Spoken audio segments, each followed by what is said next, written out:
날마다 행복한 묵상 2022년 16번째 주. 오늘은 에스라 세 번째 시간입니다. 하나님 말씀은 에스라서 10장에 있는 말씀입니다. 제가 일부를 봉독해 드리겠습니다. 에스라가 하나님의 성전 앞에 엎드려 울며 기도하여 죄를 자복할 때에 많은 백성이 크게 통곡하며 이스라엘 중에서 백성의 남녀와 어린아이의 큰 무리가 그 앞에 모인지라. 엘람 자손 중 여히야일의 아들 스가냐가 에스라에게 이르되 우리가 우리 하나님께 범죄하여 이 땅 이방 여자를 맞이하여 아내로 삼았으나 이스라엘에게 아직도 소망이 있나니 곧 내 주의 교훈을 따르며 우리 하나님의 명령을 떨며 준행하는 자의 가르침을 따라 이 모든 아내와 그들의 소생을 다 내보내기로 우리 하나님과 언약을 세우고 율법대로 행할 것이라. 이는 당신이 주장할 일이니 일어나소서 우리가 도리니 힘써 행하소서 하니라. 10절입니다. 제사장 에스라가 일어나 그들에게 이르되 너희가 범죄하여 이방 여자를 아내로 삼아 이스라엘의 죄를 더하게 하였으니 이제 너희 조상들의 하나님 앞에서 죄를 자복하고 그의 뜻대로 행하여 그 지방 사람들과 이방 여인을 끊어버리라 하니 모든 회중이 큰 소리로 대답하여 이르되 당신의 말씀대로 우리가 마땅히 행할 것이니이다. 아멘. 자, 묵상 질문 1번입니다. 에스라와 이스라엘 백성들이 울며 통곡한 이유가 무엇입니까? 에스라와 그 백성들은 드디어 기대하던 조국 고국 예루살렘으로 돌아왔습니다. 근데 막상 예루살렘에 돌아와 보니까 거기에 있는 많은 사람들이 이방 여인과 통혼을 해서 하나님 말씀을 어기고 그래서 하나님의 뜻과는 상관없는 그런 삶을 살고 있었습니다. 그런 문제가 너무 심각했던 것입니다. 그 문제가 해결이 되면 다 끝날 것 같지만 또 다른 문제가 항상 준비되고 또 다른 문제가 발생하는 것이 인생의 문제인 것 같습니다. 그래서 그런 현상을 보고 에스라가 울기 시작합니다. 그러니까 백성들도 함께 울었다. 남녀 어린아이의 큰 무리가 모였다고 성경은 기록을 하고 있습니다. 통곡을 했다. 우리가 잘못했다.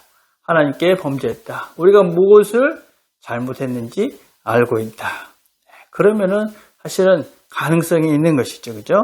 우리가 뭔가 잘못했는지도 모르면 참 답이 없습니다. 어떻게 해야 할지 참 막막한데 우리가 뭔가를 잘못한 것을 분명히 알고 있다 하는 것은 고쳐갈 수 있는, 새롭게 시작할 수 있는 시작이 지금 되었다라고 할 수 있습니다.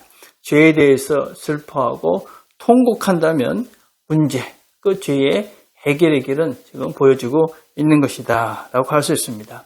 나의 죄 때문에 울고 또 너의 죄 때문에 아파하고 그래서 진심으로 우리가 하나님 앞에서 이렇게 슬퍼하며 회개하며 통곡할 때 그러면 이 문제는 곧 해결이 될 것이다. 당연합니다. 죄의 아픔이 너무 크기 때문에 그 죄의 길을 계속 갈 수가 없는 것이죠. 이제 새로운 시작을 할 수 있는 준비가 된 것이다 라고 할 수 있습니다. 자, 2번입니다. 스가냐는 상심하고 있는 에스라에게 무엇이라고 말하고 있습니까? 스가냐가 에스라에게 이렇게 얘기합니다.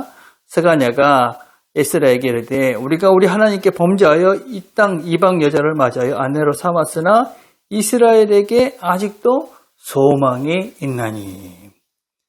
그래서 이제 하나님 말씀을 따라서 우리가 이 이방 여인들, 이방 가족들을 다 이제 말씀대로 그렇게 다 정리하기로 그렇게 했습니다.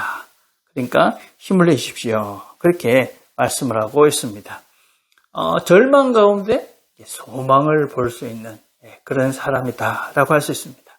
우리가 좋은 것이 많이 있는데 그 중에서도 이 안 좋은 것을 보면서 이렇게 비판을 하는 사람이 있지 않습니까? 그걸 보고 또 아파하고 안타까워하는 사람이 있습니다. 정말 좀 그런 삶을 보면 좀 안타까운 것이죠, 그죠? 그런데 이 절망 속에서도 항상 그 소망을 찾아내고 그걸 보고 살아가는 사람이 있습니다. 그게 바로 스가냐라는 사람이다 라고 할 수 있습니다. 그래서 그는 그런 소망을 보고 이제 우리가 하나님 말씀대로 하면 되지 않습니까? 그러니 이 일을 에스라, 이건 당신의 일이니 당신이 하십시오. 이는 당신이 주장할 일이니 일어나소서. 우리가 도리니 힘써 행하소서. 절망 속에서 소망을 보고 그리고 낙심하고 절망 가운데 있는 이 에스라를 격려하고 힘을 주어서 새롭게 시작을 할 수 있도록 도와줍니다. 우리 주변에 이런 사람이 많은 사람은 행복한 사람이죠. 또 우리가 이런 사람이 되어야 되는 것이죠. 절망 가운데 그 중에 소망을 바라보고 그 소망을 붙잡고 새롭게 시작할 수 있는 격려와 위로와 용기를 줄 수 있는 사람.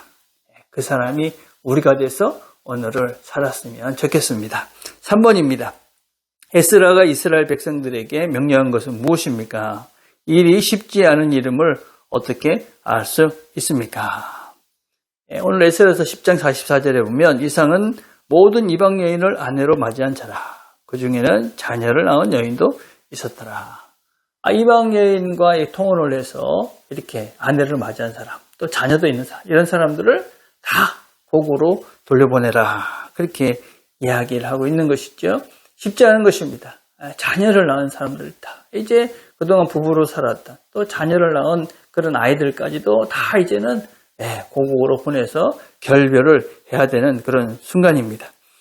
여러분 어떤 면에서 이렇게 자기의 살을 도려내는 것 같은 그런 아픔의 시간이라고 할 수 있습니다. 우리가 어떤 죄의 습관과 관습을 제가 아직까지 해왔던 그것들을 이렇게 결절하는 것은 그렇게 그것을 그냥 스톱하는 것은 멈추는 것은 어떤 면에서는 내 살을 도려내는 것 같은 그런 아픔, 고통이 올지도 모릅니다. 이렇게 내가 이걸 하기 때문에 쉽게 할 수 있는 일은 죄이기 때문에 이게 알았기 때문에 그걸 멈추는 것이 그렇게 쉽지만은 않습니다. 그러나 명심해야 되는 것이죠. 그 살을 도려내지 않으면 우리 모두가 죽을 수밖에 없다. 지금은 그것이 고통이고 그것이 아픔이지만 그것을 절단하고 그것과 결별해야 우리가 살 수 있게 된다. 물론 어떤 것들은 우리가 서서히 준비를 해서 우리가 그렇게 결단을 해야 되는 그런 것들도 있습니다.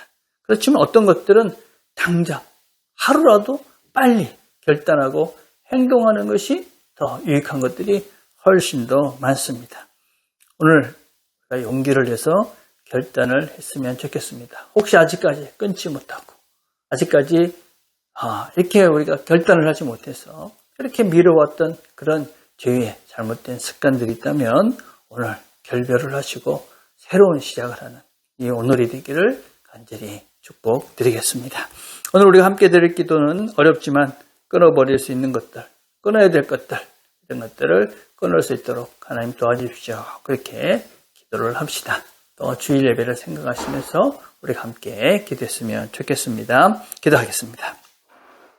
하나님 아버지, 오늘도 우리가 함께 말씀을 들었습니다. 우리의 죄를 통회합니다. 죄와 결별하고 새로운 시작할 수 있는 용기와 힘을 더하여 주시옵소서. 오늘 나에게 우리 주변에 위로와 격려가 필요한 사람들이 있다면 그들에게 힘과 격려와 소망을 주는 그런 하루가 될 수 있도록 은혜를 베풀어 주시옵소서. 예수님의 이름으로 기도드립니다. 아멘.